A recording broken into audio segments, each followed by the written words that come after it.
अस्सलाम वालेकुम व्यूअर्स, मैं हूं शाकिर सोलंकी।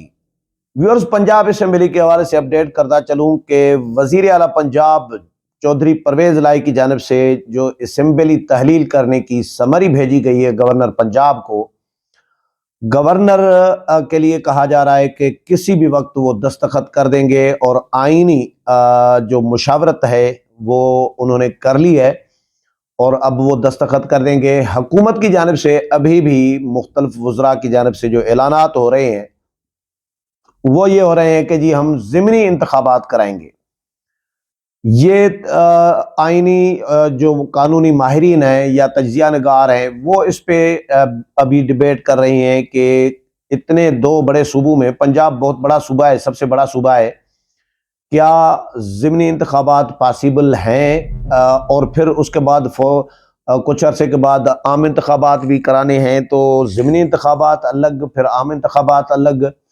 जब एक आम इंतखाबात के लिए हुकूमत कह रही है कि भाई मईशत इजाज़त नहीं दे रही, आम इंतखाबात इन दिनों में नहीं कराए जा सकते, पैसा नहीं है, तो फिर ये तो डबल खर्चा होगा अगर ज़िमनी इंतखाबात हुकूमत कराती है और दो सूबों में, यानी पंजाब आधा पाकिस्तान है, आधा पाकिस्तान से भी बड़ा हिस्सा है समझे, तो उसमें अगर और KPK में भी ज़िमनी इंतखाबात कराए जाएँ, फिर 3-4 महीने के बाद या 6 महीने के बाद फिर जनरल इलेक्शन दोबारा कराए जाएँ, तो ये तो डबल खर्चा भी होगा। तो इस पे अभी डिबेट की जा रही है, लेकिन हुकूमत ये कह रही है, वफाकी हुकूमत और वज़रा, कि हम ज़िमनी इंतखाबात करा देंगे जी, क्योंकि अभी असेंबली तहलील नहीं हुई।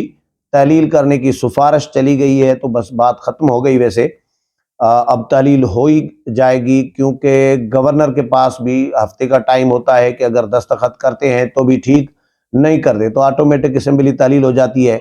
लेकिन आगे क्या होगा, प्लान हुकूमत का क्या है और हुकूमती जमातें इस पे क्या सोच रही थी?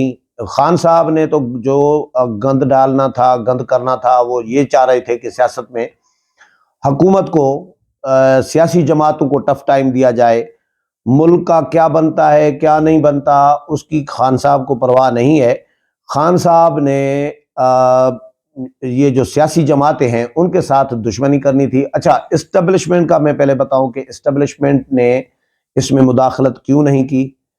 इस्टेब्लिशमेंट ने मुदाखलत इसीलिए नहीं की क्योंकि खान साहब पहले ही इल्ज़ामात लगा रहे थे कि जी इस्टेब्लिशमेंट की मुदाखलत है और अभी भी मुदाखलत चल रही है। तो इस्टेब्लिशमेंट ने इसीलिए शायद मुदाखलत नहीं की कि खान साहब के दावे को या बयानी को या इल्ज़ाम को गलत साबित करना था कि भाई देखें, इस्टेब्लिशमेंट ने अगर मुदाखलत होती तो क्या परवेज़ लाई असेंबली तोड़ सकते थे? बिल्कुल भी नहीं तोड़ सकते थे।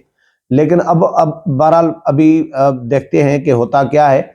लेकिन निगरान सेटअप का मामला अब फिर 1.5 लाख का शिकार पड़ेगा, उस पे 1.5 लाख पड़ेगा, क्योंकि निगरान सेटअप पर इनमें इत्तेफाक होना नहीं है। PTI और सियासी जमातें यानी नून लीग और PTI में इत्तेफाक नहीं होना। तरीक़ेकार यह है कि आइन का आर्टिकल है 224 और 224A, ये फ़ाल समझे अब हो जाएगा असेंबली तहलील हो जाने के बाद।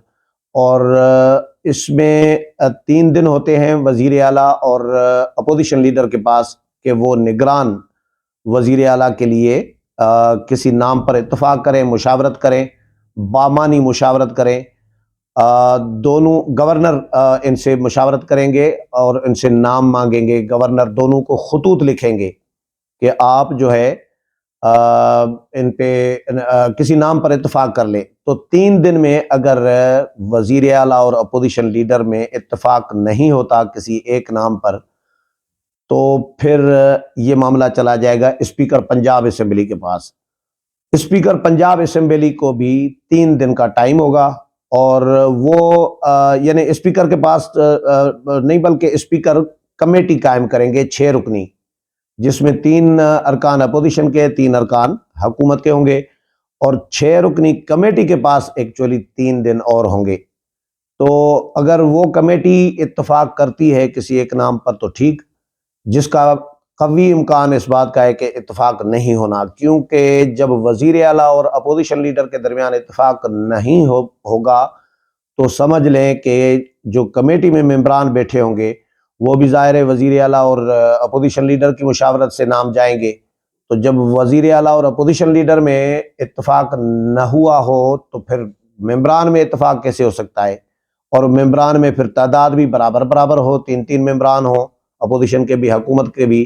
تو ایسا بھی نہیں ہے کہ کوئی ایک جماعت کے حکومت کے کوئی ایک ممبر زیادہ ہو تو اکثریتی رائے پہ فیصلہ ہو جائے. اکثریتی رائے پہ بھی نہیں ہونا کیونکہ تعداد برابر ہے، تو ان میں بھی اتفاق کا کوئی چانس نہیں ہے.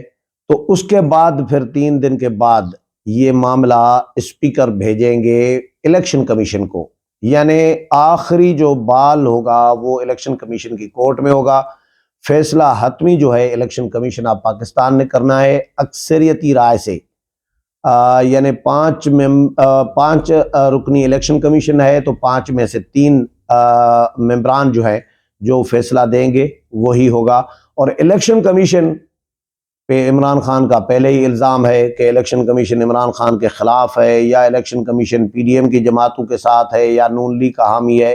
یہ عمران خان صاحب کا خیال ہے اور الزام ہے، اور عمران خان صاحب اور ان کی جماعت الیکشن کمیشن کے ساتھ ظاہر ہے ایک دشمنی کی لیول پر جا چکے ہوئے ہیں. الیکشن کمیشن پر الزامات، توہین الیکشن کمیشن، سنگین قسم کے الزامات لگاتے رہے ہیں.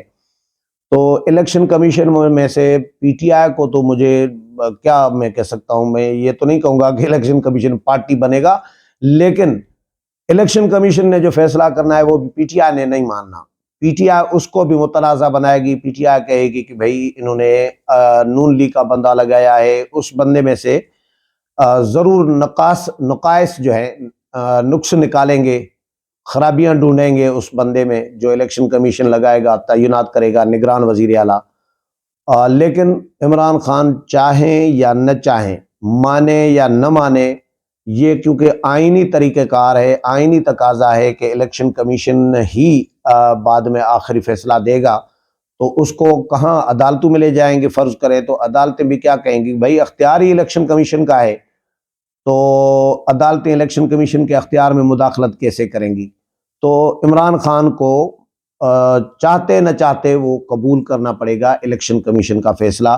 تو عمران خان نے کوشش تو یہ کی ہے کہ اسمبلیاں تحلیل کروا کے حکومتی نظام کو، اس سسٹم کو، جمہوری اور سیاسی جو حکومتی نظام ہے اس کو درم برم کریں اور اس کو خراب کریں.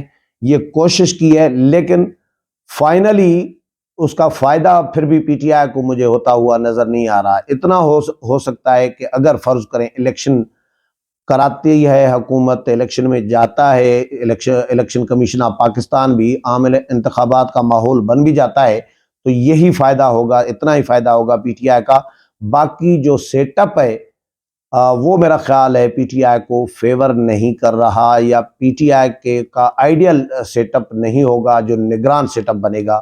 نگرانوں میں پی ٹی آئی پھر شاید پی ٹی آئی مار کھا جائے گی. لیکن اب دیکھتے ہیں، یہ طریقہ کار یہ ہے. پھر جو نگران وزیر اعلیٰ ہوگا وہ اپنی جو ہے عہدہ سنبھالنے کے بعد اپنی کابینہ جو ہے وہ تشکیل دے گا. تو یہ آئینی طریقہ کار ہے. اسمبلی تحلیل ہونے کی جو سمری ہے اس پہ دستخط ہو جانے کے بعد یہ طریقہ کار ایڈاپٹ کیا جائے گا. امید ہے پروگرام پسند آیا ہوگا. اگلے پروگرام میں پھر ملاقات ہوگی، تب تک اجازت چاہتا ہوں. اللہ حافظ.